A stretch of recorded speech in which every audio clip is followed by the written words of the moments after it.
Recording studio बड़हा से। चैला जब ही धनिया शादी तू करई छोई के शादी तू करई छोई बहिनी के कनिया चैला जब ही धनिया चैला जब ही धनिया जीवऊ न तोरा बिना रनिया चैला जब ही धनिया के देत पियई लागे पनिया चैला जब ही धनिया संदीप बाबू चैला जब ही धनिया चैला जब ही धनिया सबके नजरिया में लागै छी बेकार गे तोरा त मिलल छौ पिया जी के प्यार गे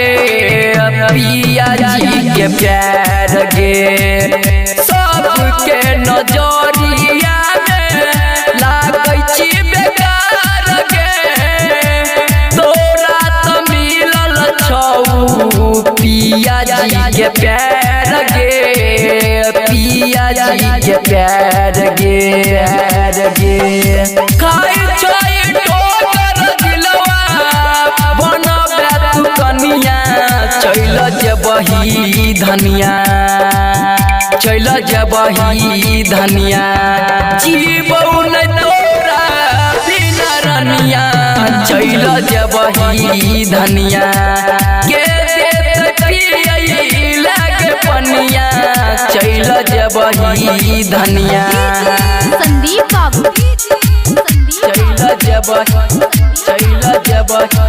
चैला जब ही धनिया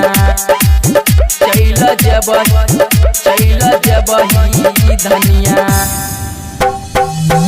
हर दम कानै छियो हम हे गैरनिया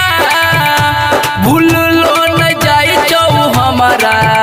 तोहर के सुरतिया तोहर के सुरतिया हर दम कानै छियो हम हे गैरनिया भूललो न जाइ छौ हमरा तोहर के सुरतिया तोहर के सुरतिया सुमित राम भगत मर जे तो धनिया चैला जब ही धनिया चैला जब ही धनिया जीवऊ न तोरा बिना रनिया चैला जब ही धनिया के देत पियई लागे पनिया चैला जब ही धनिया। आप सुन रहे हैं मैथिली जानकी रिकॉर्डिंग स्टूडियो बड़हा से।